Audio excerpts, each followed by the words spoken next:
አንዳንድ ወንጀሎች የመማሪያ ምክንያቶች የጀነት መግቢያ ሰበቦች ይሆናሉ። ሰዎች ጥፋትን ያጠፋሉ፣ እንደ ሰውነት ስህተት ላይ ይወድቃሉ፣ ይሳሳታሉ። ያቺ ስህተታቸው ያስከፉት ይህን የዚህ ዩኒቨርስን የዚህን ፍጥረት ዓለምን ፈጣሪ ሆነውን አላህ ሱብሓነሁ ወተዓላ መሆኑ ገብቷቸው ያዝናሉ፣ ያለቅሳሉ፣ አላህ ፊት ይጮሃሉ፣ ተውበት ያደርጋሉ፣ ወደ አላህ ይማጸናሉ። እነዚህ ሰዎች ያቺ ጥፋት ማጥፋታቸው ለትክክለኛ ተውበት ለመመለስ ምክንያታቸው ትሆናለች። ወንጀላቸው አላህ ጋር ለመታረቂያቸው፣ ስህተታቸው አላህ ጋር ለመቃረቢያቸው ምክንያት ሆኖ ህይወታቸውን ይቀይራል። ከትልቁ ባዶችና አላህ ዘንድ ተወዳጅ ባሮች ለመሆን ያደርሳቸዋል። ወንጀላቸው አላህ በመፍራት መዳኛ ሲሆናቸው፣ ኸይር ስራቸው ደግሞ በልባችን ውስጥ ባለ የተለያየ ስሜት ውስጥ የመጥፊያ መንገዳችን ሲሆን ይታያል።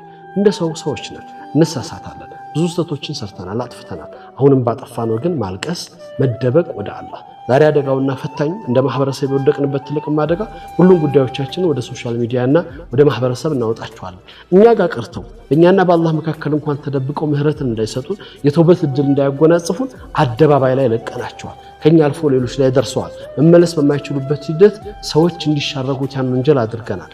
ይህ አደገኛው ነገር ነው።